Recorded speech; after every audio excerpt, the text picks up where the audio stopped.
Hello mga Tarot Loves! Welcome sa Rensoul Tarot Channel, ang inyong lingguhang gabay mula sa baraha.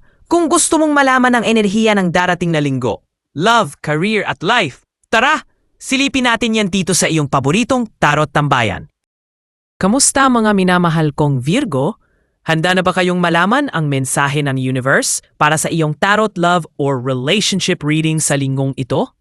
Para sa videong ito, kayo naman ang may kakayahang mamili ng isang set ng card upang malaman ang inyong lingguhang gabay mula sa universe. Sama-sama nating hanapin ang bukas na inilaan para sa iyo. Para sa inyong kalinawan, mga mahal na viewers, ang mga barahang gagamitin upang iyong pagpilian ay maingat na isinagawa at napili sa totoong buhay. Kaya naman nasa inyong kamay na lamang ang magiging sagot sa inyong lingguhang gabay sa pamamagitan ng pagpili ng isang set ng baraha. Bago ka pumili ng baraha, huminga ka muna ng malalim. I-relax ang iyong isipan at damdamin. I-focus ang atensyon mo sa tanong, intensyon o bagay na gusto mong malinawan. Tandaan, hindi panghuhula ang tarot. Isa itong paraan ng universe upang mas makilala mo ang iyong sarili at ang daang tinatahak mo. Pero bago iyan, maglaan muna tayo ng maiksing dasal bago ka pumili ng iyong baraha. Universe, gabayan mo kami sa pagpili ng baraha ngayon. Ipaabot mo sana ang tamang mensahe, ang kailangan naming marinig sa oras na ito. Buksan ang aming mga puso at isip para sa liwanag, clarity at good vibes. Salamat sa guidance at positive energy. Amen. Para sa iyong 1-week reading, sa harap mo ay may 5 set ng card. Set 1, Set 2, Set 3, Set 4 at Set 5. Piliin mo ang barahang pinakamalakas pumukaw ng iyong atensyon at gamit ang iyong intuisyon. Ang tamang mensahe ay palaging makakarating sa tamang oras. Magbibigay lamang ako ng 10 segundo upang makapili ng iyong ninanais na baraha.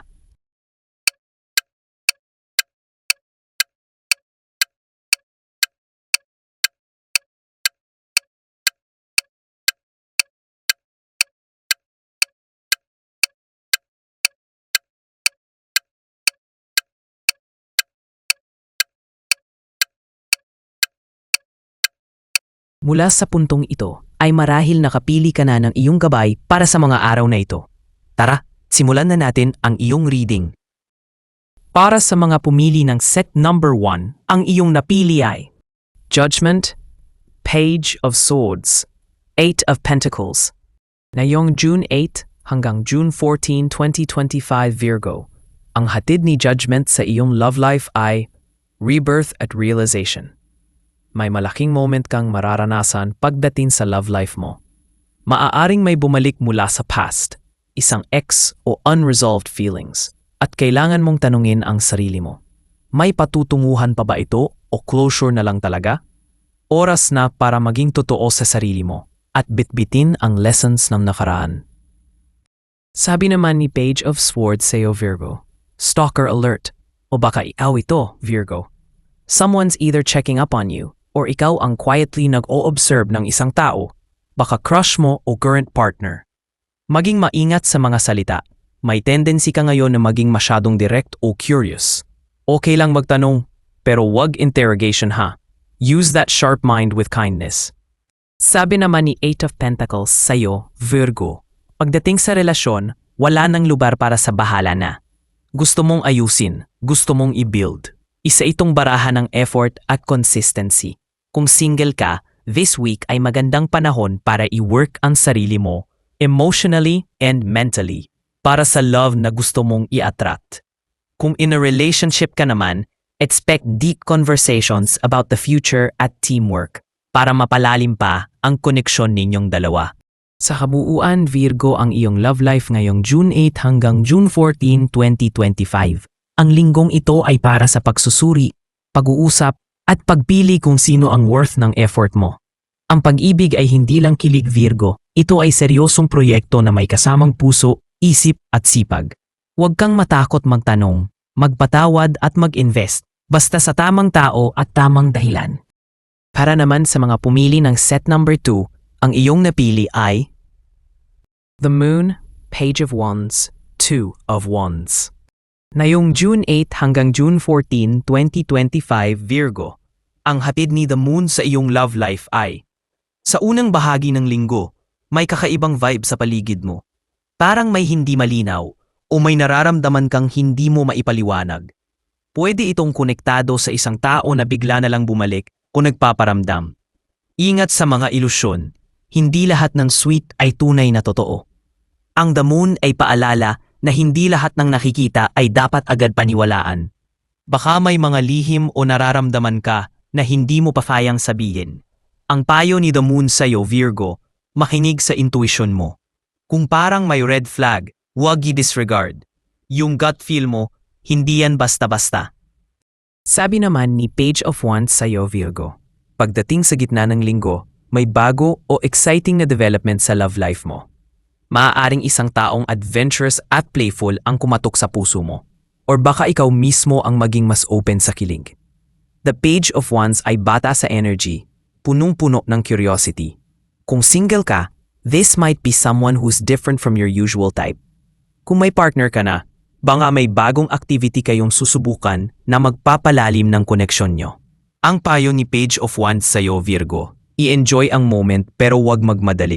Mas masarap ang kilig kapag may kaunting suspense. Sabi naman ni Two of Wands sa'yo, Virgo, sa dulo ng linggo, mapapaisip ka, ano ba talaga ang gusto ko sa pag-ibig? May element ng long-term planning dito. Baka ikaw o ang partner mo ay nag-iisip ng next steps gaya ng commitment, moving in, o travel together. The Two of Wands ay tungkol sa pagtingin sa malayo, hindi lang basta ngayon, kundi sa hinaharap. Ang payo ni Two of Wands sa'yo, Virgo, mag-set ng clear intentions. Kung may gusto kang direksyon sa relasyon, ito na ang tamang oras para simulan ang usapan. Sa kabuuan, Virgo, ang iyong love life ngayong June 8 hanggang June 14, 2025. Love will feel mysterious, exciting, and full of potential this week. Pero kailangan mo ring maging matalino.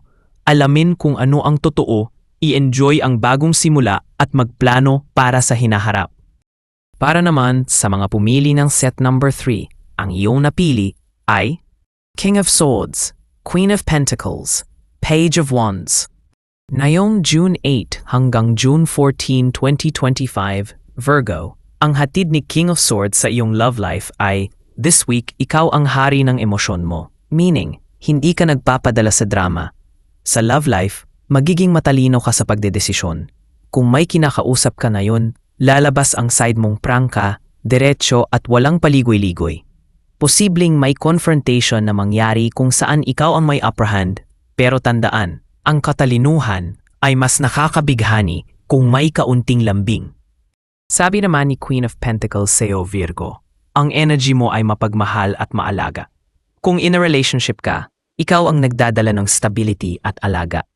This week, baka mas mafo-focus ka sa pagsuporta sa partner mo, emotionally at financially. Kung single ka, may taong papansin sa'yo dahil sa vibes mong pang-asawa. Nurturing, grounded, pero classy. Pwede kang i-crush ng isang taong matino at ready sa seryosohan. Sabi naman ni Page of Wands sa'yo, Virgo, eto na, the kilig card. May bagong spark, bagong kilig, o bagong ideya sa puso mo. Kung may crush ka, this week ay magandang timing para magparamdam ng konti. Flirty pero classy, syempre Virgo style. Kung committed ka na, this card brings back playfulness. Parang teenage love ang vibe, masaya, magaan, at puno ng adventure. Pwede rin itong senyales ng short trip or spontaneous date. Sa kabuuan, Virgo, ang iyong love life ngayong June 8 hanggang June 14, 2025. Ang linggong ito ay balanse ng isip, puso at kilig. Matalino kang magmahal ngayon, pero hindi ka rin kulang sa init at alaga. May kilig na paparating, o baka naman ikaw ang magdadala nito sa iba. Huwag matakot magpakita ng lambing. Oo, logical ka, pero hindi masamang damdamin din ang pairalin paminsan-minsan. Hindi lahat ng feelings kailangan i-analyze. Minsan kailangan lang i-enjoy. Para naman sa mga pumili ng set number 4, ang iyong napili ay Nine of Wands, Four of Wands, Wheel of Fortune.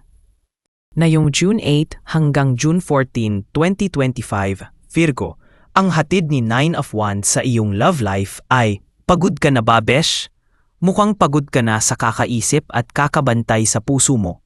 Maraming beses ka na ring nasaktan, kaya ngayon, defensive mode activated. Kung may karelasyon ka, baka napapansin niya na medyo malayo ang loob mo lately.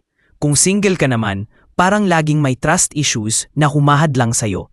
Pero tandaan, hindi lahat ng tao ay ets mong makulit. Sabi naman ni Four of Wands sa'yo, Virgo, welcome to the love party. Good news, may celebration na paparating.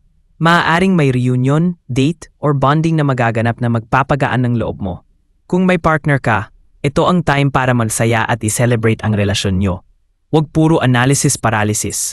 Kung single ka, baka ito na ang sign na may bagong koneksyon na magbubukas habang nag-i-enjoy ka lang. Chill ka lang muna dyan, Virgo.